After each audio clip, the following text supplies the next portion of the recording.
আমি তখন ক্লাস 8-এ বা 9-এ আমাদের কোনো সিনিয়র এক ব্যাচের দোয়া অনুষ্ঠানে আমাকে বক্তব্য দিতে বলা হয়েছিল।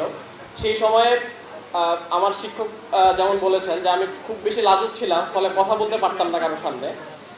তো আমি কথা বলতে আটকে যাচ্ছিলাম। ঠিক সেই সময়ে আপনারা সবাই চিনে থাকবেন হাফিজ রেজাউল করিম হুজুর, যিনি আমাদের ছেড়ে চলে গেছেন আল্লাহটাকে সাড়া দিয়ে। তিনি আমাকে শেখাচ্ছিলেন যে ঠিক কীভাবে কথা বলতে হবে। এই মঞ্চেই আল্লাহ হুজুরকে কবুল করে নিন। এর একই সাথে স্মরণ করছি অত্র মাদ্রাসার সম্মানিত সাবেক প্রিন্সিপাল আবদুল্লাহ হুজুরকে, যার তত্ত্বাবধানেই আমি এই মাদ্রাসায় পড়াশোনা করেছি। আরও স্মরণ করছি আমার ভগ্নিপতি, যিনি কিছুদিন আগে ইন্তিকাল করে আল্লাহ তাকে সাড়া দিয়ে চলে গেছেন, এবং তিনি সহ সমস্ত শিক্ষককে যারা আমাদের জন্য কল্যাণ কামনা করেছেন, আমাদের যে শিক্ষা সেই শিক্ষা প্রদানের ক্ষেত্রে সর্বোচ্চটুকু দিয়ে ভূমিকা রেখেছেন। সকলকে আল্লাহ তাআলা কবুল করে নিন, আল্লাহুম্মা আমিন। সেই সাথে স্মরণ করছি আজকে একটি বিশেষ দিন। আজকে এই দিনে ভারতীয় আধিপত্যবাদ বিরোধী শহীদ আবরার ফাহাদ আমাদের ছেড়ে চলে গেছেন। তাকে সন্ত্রাসীরা হত্যা করেছিল। আমরা এখান থেকে দোয়া করি বাংলাদেশের স্বাধীনতা আন্দোলনে যারাই অবদান রেখেছে, যারা আধিপত্যবাদ বিরোধী আন্দোলনে অবদান রেখেছে, আল্লাহ যাতে সবাইকে কবুল করে নেন। একই সাথে স্মরণ করছি যাদের আত্মত্যাগের বিনিময়ে আমরা এই মুক্ত পরিবেশ পেয়েছি, এই সুন্দর বাংলাদেশ পেয়েছি, জুলাই আন্দোলনে যারা শহীদ হয়েছেন, আল্লাহ সকলকে কবুল করে নিন, আল্লাহুম্মা আমিন। প্রিয় উপস্থিতি, আমি আমার সম্মানিত শিক্ষকদের সামনে বক্তৃতা দিতে পারবো না, আমি শুধুমাত্র স্মৃতিচারণ করব এবং তোমাদের উদ্দেশ্যে দু একটা কথা বলতে চাই।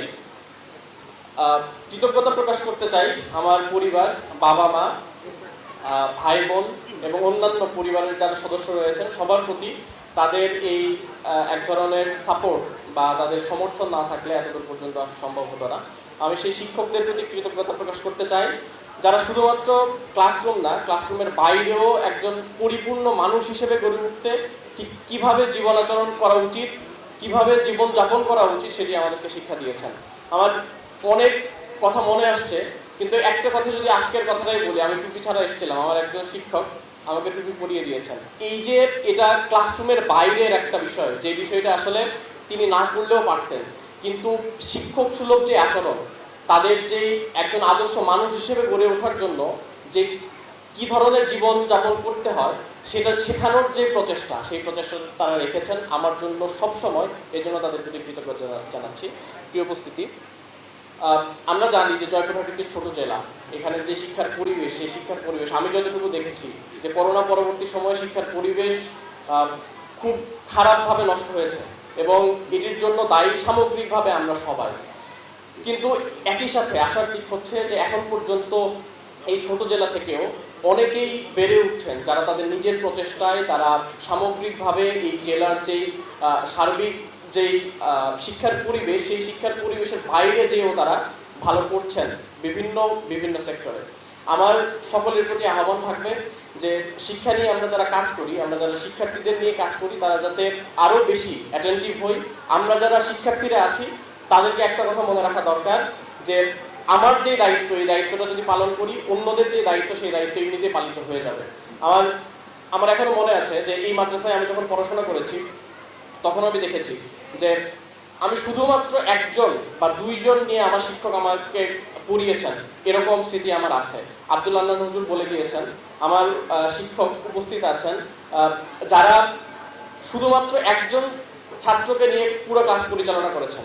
উনি হয়তো এই ক্লাসটা পরিচালনা না করতেও পারতেন, কিন্তু তার দায়িত্ববোধের জায়গা থেকে তারা এই কাজগুলো করেছেন যাতে আমরা যারা আগ্রহী আছি তারা যাতে ভালো করি। তো সামনের দিনে ভালো করার সবচেয়ে ভালো উপায় হচ্ছে যে আমরা যদি আগ্রহী হই, আমরা যদি ভালো করার জন্য নিজ থেকে এগিয়ে আসি। এই মাদ্রাসার যে অবকাঠামোগত ব্যবস্থা আছে, এই মাদ্রাসার যে যোগ্য শিক্ষক মণ্ডলী আছেন, প্রত্যেকেই তাদের জায়গা থেকে সর্বোচ্চ আন্তরিক বলে আমি মনে করি, এবং আমি সাক্ষ্য দিচ্ছি যে আমি যতদিন ছিলাম সেই শিক্ষক মহোদয়রাই এখনো পর্যন্ত আছেন। তারা কতটুকু আন্তরিক সেটা সাক্ষ্য আমি দিতে পারি। সেজন্য প্রত্যেকের প্রতি আমি অনুরোধ করব যে ভালো করার জন্য, স্বপ্ন দেখার জন্য অবশ্যই আমাদের নিজেদেরকে আন্তরিক হতে হবে সর্বপ্রথম। প্রিয় উপস্থিতি, আমি তোমাদের উদ্দেশ্যে তিনটা কথা বলবো। প্রথম বিষয়টা হচ্ছে যে আমরা মাদ্রাসার ছাত্র হিসেবে হীনমন্যতায় ভুগি অনেক বেশি। আমরা মনে করি যে আমাদেরকে দিয়ে কোনো কাজ করা সম্ভব নয়, কিন্তু এটা প্রমাণিত হয়ে গিয়েছে যে বাংলাদেশের সমস্ত সেক্টরে আমরা ভালো করছি, ভালো করার সুযোগ আছে। আমরা যে কোনো জায়গায় থাকি না কেন, আমাদের যদি নিজস্ব চিন্তা থাকে, নিজস্ব বড় হওয়ার যদি আকাঙ্ক্ষা থাকে, আমরা যদি বড় স্বপ্ন দেখতে পারি, তাহলে অবশ্যই সম্ভব আমার নিজেকে তৈরি করা, এবং যে কোনো পরিসরেই থাকি না কেন, আমি যে কোনো শিক্ষা প্রতিষ্ঠানেই পড়ি না কেন, অবশ্যই আমার নিজের বড় হওয়াটা সম্ভব। একই সাথে আমরা বলতে চাই যে এই শিক্ষা প্রতিষ্ঠানের আলাদা একটা গুরুত্ব আছে। আমি ঢাকা বিশ্ববিদ্যালয়ে পড়াশোনা করেছি, এই প্রতিষ্ঠানেও পড়াশোনা করেছি, কিন্তু এই প্রতিষ্ঠানের আলাদা একটা গুরুত্ব আছে। এই প্রতিষ্ঠান প্রতিষ্ঠিত হয়েছিল 1918 সালে। আমার পূর্বে মাহমুদ হুজুর বলে গিয়েছেন যে ঢাকা বিশ্ববিদ্যালয় প্রতিষ্ঠিত হয়েছিল এই অঞ্চলের যে অবহেলিত মানুষ, সেই অবহেলিত মানুষের স্বার্থ রক্ষার জন্য। ঠিক তারও আগে কারা কারা চিন্তা করে 1918 সালে এই ধরনের একটা মাদ্রাসা প্রতিষ্ঠা করলেন, সেটা আমাদের চিন্তা করা দরকার। আমাদের চিন্তা করা দরকার যে শিক্ষা ব্যবস্থা নিয়ে আসলে কারা আগে থেকে চিন্তা করেছেন। মাদ্রাসা শিক্ষা ব্যবস্থার যে আলাদা গুরুত্ব, সেই আলাদা গুরুত্ব যেহেতু আমরা হারিয়ে ফেলছি বা এটাকে অগুরুত্বপূর্ণ মনে করছি, আমি মনে করি যে এটি বাংলাদেশের জন্য একটি অশনি সংকেত। আমরা যদি এখনই সতর্ক না হই, আমরা যদি মাদ্রাসার গুরুত্ব বুঝতে না পারি, তাহলে যে নৈতিক বিপর্যয় আমরা দেখতে পাচ্ছি সারা দেশে, এই নৈতিক বিপর্যয় আরো বেশি সংকটপূর্ণ হবে এবং আমরা হয়তো এই বিপর্যয় থেকে বের হতে পারবো না। এই কারণে প্রত্যেকের ভেতরে একটা প্রবণতা লক্ষ্য করা যায় যে আমরা মাদ্রাসার যে পড়াশোনা, সেই পড়াশোনাকে আমরা অবহেলার চোখে দেখি।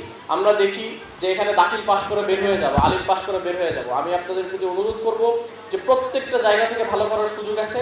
আপনারা এই হীনমন্যতা থেকে বের হয়ে আসবেন এবং একই সাথে নিজেকে তৈরি করার জন্য যে যোগ্যতাগুলো অর্জন করা দরকার, যে দক্ষতাগুলো অর্জন করা দরকার, সেগুলো যদি অর্জন করেন, আপনি যেই জায়গায় থাকেন না কেন, অবশ্যই অবশ্যই আপনার সেই স্বপ্ন পূরণে এটি সার্থক একটা ভূমিকা পালন করবে। একই সাথে যে কথাটি আমি বলছিলাম যে মাদ্রাসা শিক্ষা ব্যবস্থার যে আলাদা একটা গুরুত্ব, এই গুরুত্বটা যাতে সর্বপ্রথম আমরা উপলব্ধি করি এবং একই সাথে দৃঢ়তার সাথে, সাহসিকতার সাথে যাতে মাদ্রাসা শিক্ষা ব্যবস্থার এই গুরুত্বটা সবার কাছে প্রিচ করতে পারি, আমরা সবার কাছে প্রচার করতে পারি, এই আহ্বান আপনাদের প্রতি থাকবে। প্রিয় উপস্থিতি, আমি আপনাদের কাছে দোয়া চাই বিভিন্ন কারণে। প্রথম কারণ যেটা, সেটি হচ্ছে যে আমরা যে জায়গায় আছি সেই জায়গা থেকে পদস্খলন হওয়াটা খুবই স্বাভাবিক এবং এই জায়গায় অনেক বেশি প্রলোভনের জায়গা, অনেক বেশি নষ্ট জায়গা আমি বলবো, যে জায়গা থেকে আসলে অনেক খারাপ কিছুর সাথে জড়িয়ে যাওয়া সম্ভব, অনেক ভালো কিছুও করা সম্ভব।